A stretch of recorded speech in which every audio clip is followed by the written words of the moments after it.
Hi hello welcome to our channel. నేను మీ సిరి.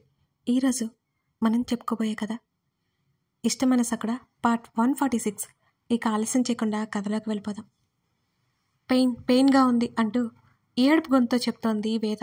ఎక్కడా అని అడుగుతూ అలాగే పట్టుకుని తన మీదకి వాల్చుకున్నాడు హర్ష. యమున కూడా కంగారు పడిపోయింది. ఆమె కాలు చేయి చూపించింది, అలాగే నడుము దగ్గర చూపించింది. ఆంటీ, డోర్ క్లోజ్ చేయండి, హర్ష గట్టిగా చెప్పడంతో యమున ఆ పని చేసింది. అప్పటికే నొప్పి తాలూకా వేద వెలవెల్లాడిపోతోంది. ఆంటీ, పెయిన్ రిలీఫ్ స్ప్రే ఉంది కదా, అది తీసుకురండి, యమునతో చెప్పి అప్పటికే ఆమె ఏడుపు చూడలేక ఆమె తలని తన హృదయంలోకి లాగేసుకున్నాడు. ఆమె చేతికి ఆమె మోకాలి వరకు స్ప్రే చేసింది. అయినా సరే ఆమెకు రిలీఫ్ ఫీలింగ్ లేదు. మరో 10 నిమిషాల పాటు ఆమె నొప్పికి అల్లాడుతూనే ఉంది. ఆంటీ, ఇలా రండి అంటూ ఆమెను పిలిచి వేదని ఆమెకు అప్పజెప్పాడు. వెంటనే డాక్టర్కి ఫోన్ చేశాడు. జరిగిందంతా వివరించాడు.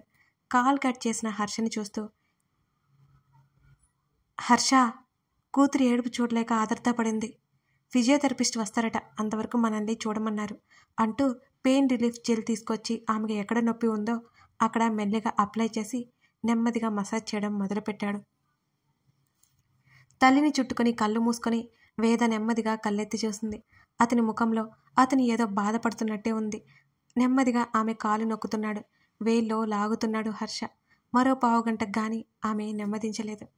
ఆమె మౌనంగా తల్లిని కరుచుకొని కళ్ళు మూసుకుని ఉండడంతో ఫీలింగ్ బెటరా అని హర్ష అడిగాడు. ఆమె తల ఊపింది. మరోసారి పెయిన్ రిలీఫ్ స్ప్రే చేసి హ్యాండ్ వాష్ చేసుకుని వచ్చాడు హర్ష. అసలు ఎలా పడ్డావు అతను అడుగుతుంటే నడవాలనిపించింది. అతన్ని చూడకుండానే సమాధానం ఇచ్చింది వేద.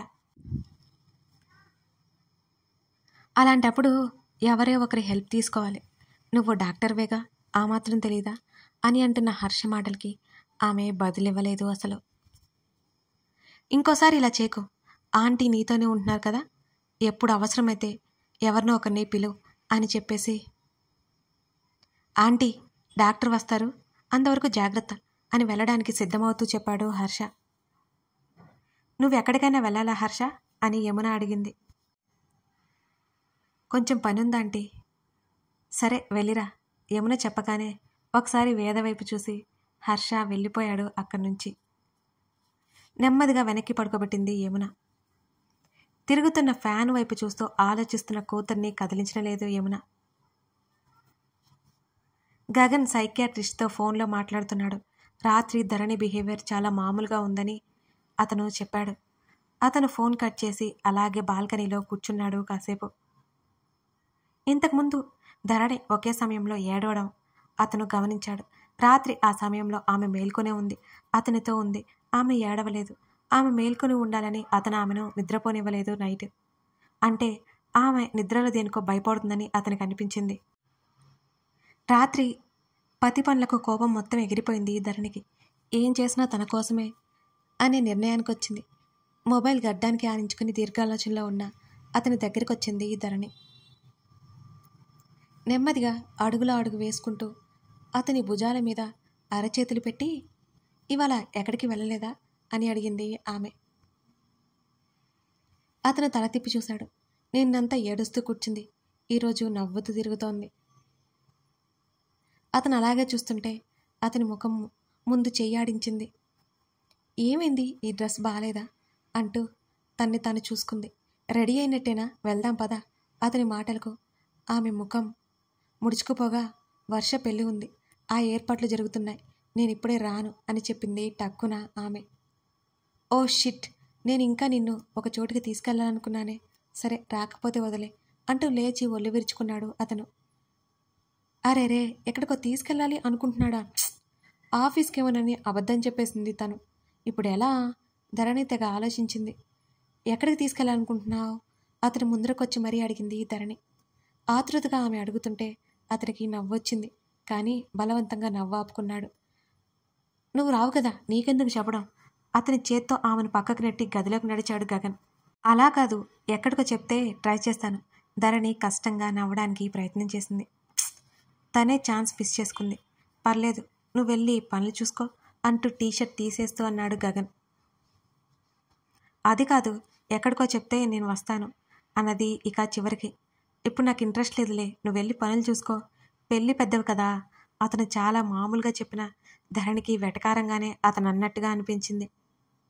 నేను వస్తాను, నాకేం పనిలేదు నిజంగానే. ఇవాళేవో కార్యక్రమాలు ఉన్నాయి, నేను ఊరికే చూడాలి అనుకుంటున్నాను. మరలా అతను ముందరకొచ్చి చెప్పింది ధరణి ఆ విషయం.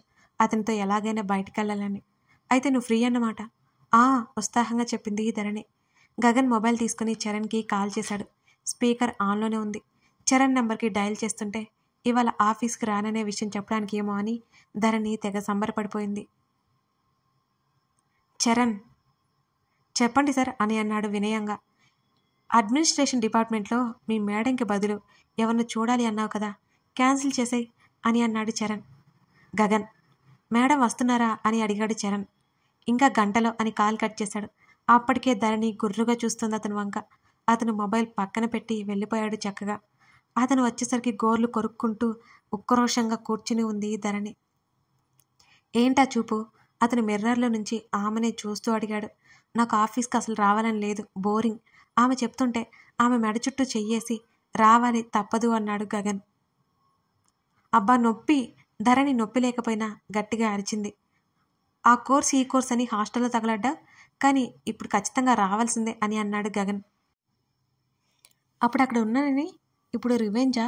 అతని మాటలకి ధరణి అరుస్తుంటే యాహ్ అనగానే తెరిచిన ఆమె నోరు గడ్డం కింద వేలితో కొట్టి మూసివేశాడు గగన్. ఇది మోసం అని ధరణి అరుస్తుంటే పట్టించుకుంటేనే కదా, తప్పలేదు ధరణికి. అతనితో పాటు బయలుదేరింది.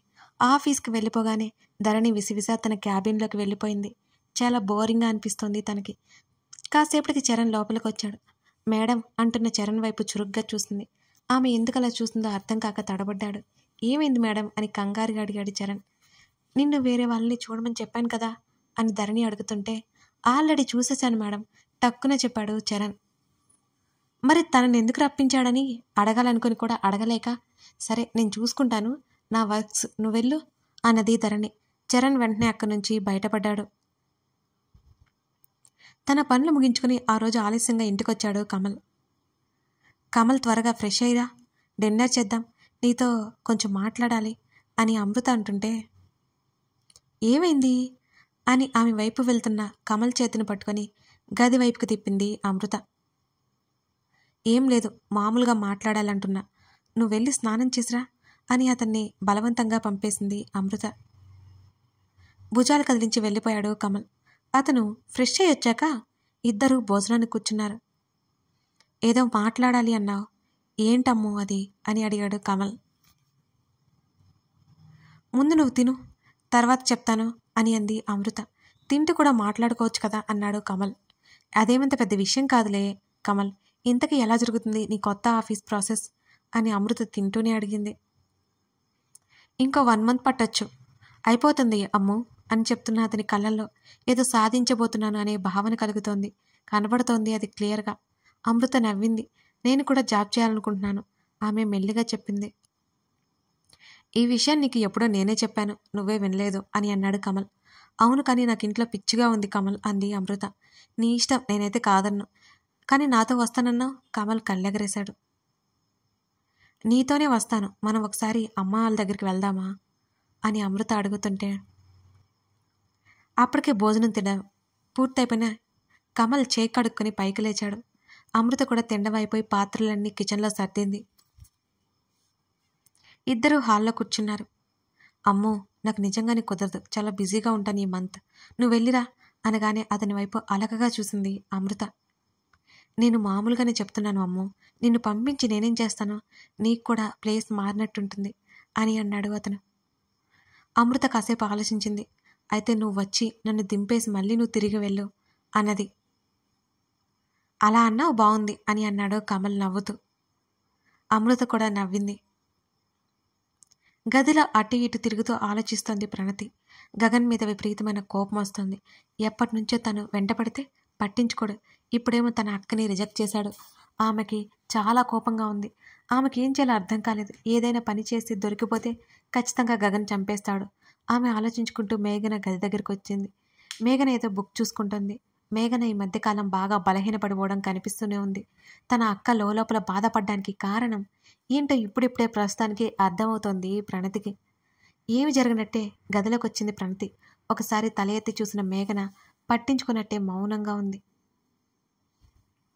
సారీ మేఘ అని అంటున్న ప్రణతి మాటలకి ఇట్స్ ఓకే, ఇక ఆ విషయం గురించి వదిలే అన్నది మేఘన. నువ్వు గగన్ని మర్చిపోయావా? నెమ్మదిగా అడిగింది ప్రణతి. మర్చిపోతాను సమాధానం ప్రణతికి నవ్వు తెప్పించింది. అంటే ఇంకా మర్చిపోలేదా? వెంటనే చేతిలో ఉన్న బుక్ పక్కన పెట్టేసి చెల్లి వైపు చూస్తూ చూడు ప్రణవ్, ఇక ఆ టాపిక్ వదిలే అని చెప్పాను కదా. సీరియస్గా చూసింది మేఘన. నేనిప్పుడు ఏమీ అనట్లేదు. విషయం తెలిసి షాక్ అయ్యాను. వాళ్ళకి పెళ్ళైపోయింది కదా, నేను ఏం చేస్తాను అన్నది ప్రణతి. మేఘన ఎక్కువ మాట్లాడలేదు.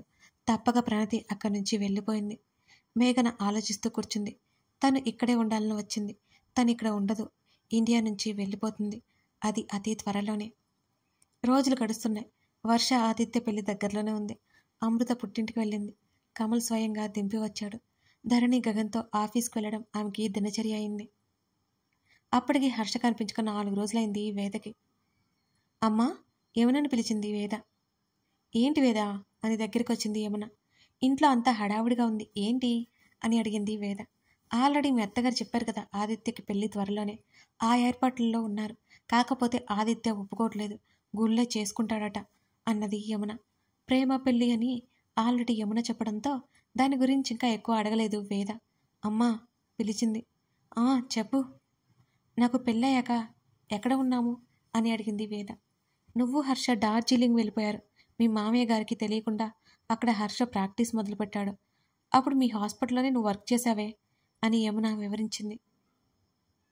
నా ఫోన్ ఒకసారి ఇవ్వు, వేద అడగడంతో తెచ్చి ఇచ్చింది యమున. నేను బయట ఉంటాను, అవసరమైతే పిలువు సరేనా? నీకేమైనా కావాలంటే మొన్నట్లా కింద దిగకో మరీ హెచ్చరించి వెళ్ళిపోయింది యమున కూతురికి. తల్లి వెళ్ళిపోగానే మొబైల్ అంతా తిరగేయడం మొదలుపెట్టింది వేద. తను మర్చిపోయిన సంవత్సర కాలపు గుర్తులను ఆ ఫోన్ స్పష్టంగా చూపిస్తోంది. కానీ తనకే ఏం గుర్తు రావట్లేదు. మళ్ళీ ఫోటోలు చూసింది. గగన్, మేఘన, హర్ష వీళ్ళే కాక విజయ్తో కూడా ఉన్న ఫోటోలున్నాయి. ఆమె వాట్సాప్ ఓపెన్ చేసి హర్షతో చేసిన చాట్ చూసింది వేద. అందులో చాటింగ్ చాలా తక్కువ ఉంది. తను మెసేజ్ డిలీట్ చేసినట్టుంది.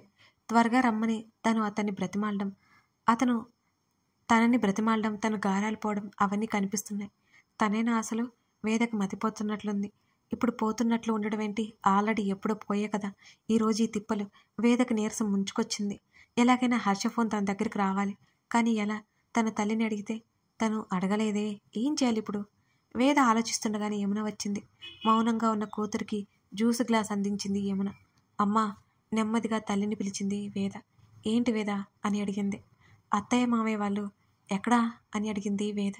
ఆదిత్య పెళ్లి హడావుడు ఉంది కదా, ఎక్కడికో బయటకెళ్లారు, ఇప్పుడే మాట్లాడి వస్తున్నా అన్నది యమున. నాన్న ఎక్కడికి వెళ్ళారు? ఆయన కూడా లేరు. ఆయన రిటైర్ అవడానికి దగ్గరలో ఉన్నారు. ఆ పనులేవో ఉన్నాయి, చూసుకొని వస్తానన్నారు అని అంది యమున. నువ్వు ఒక్కదానివే ఉన్నావా? హర్ష ఉన్నాడా లేదో కనుక్కోవడానికి ఆరా తీస్తుంది వేద.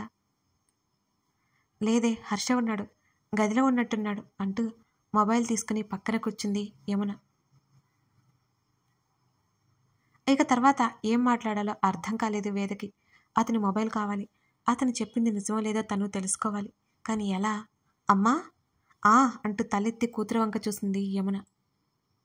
అది ఏమైందమ్మా, ఏమైనా కావాలా? కూతురు దగ్గరికి వచ్చి ఆవిడ అడిగింది, కూతురు చెప్పలేకపోతుందనే ఆలోచనతో. అది కాదు, హర్షని నేను నిజంగానే ఇష్టపడి పెళ్లి చేసుకున్నానా అని వేద అడుగుతుంటే మొదట యమున ఆశ్చర్యపోయినా ఆ తర్వాత ఆమె పెదవుల మీద నవ్వొచ్చింది. ఆ నవ్వుని అక్కడే ఆపేసి, నువ్వే ప్రేమించి నీకు నచ్చి పెళ్లి చేసుకున్నా. మీ పెళ్ళప్పుడు అబ్బాయి అయితే ఇష్టపూర్వకంగా ఉన్నట్టు నాకైతే అనిపించలేదు. మీ మామయ్య గారు మీ ఇద్దరి పెళ్లి చేశారు అనగానే ఒకంత ఆశ్చర్యంగా చూసింది వేద. కథ కొనసాగుతోంది. నచ్చితే లైక్ చేసి మీకేమనిపించిందో కామెంట్ చేయడం మర్చిపోకండి ఫ్రెండ్స్. అలాగే గివ్ అవే గుర్తుంది కదండి, గివ్ అవే ఆ ఎపిసోడ్ ఉంటుంది దీని కిందే డిస్క్రిప్షన్లో చూడండి.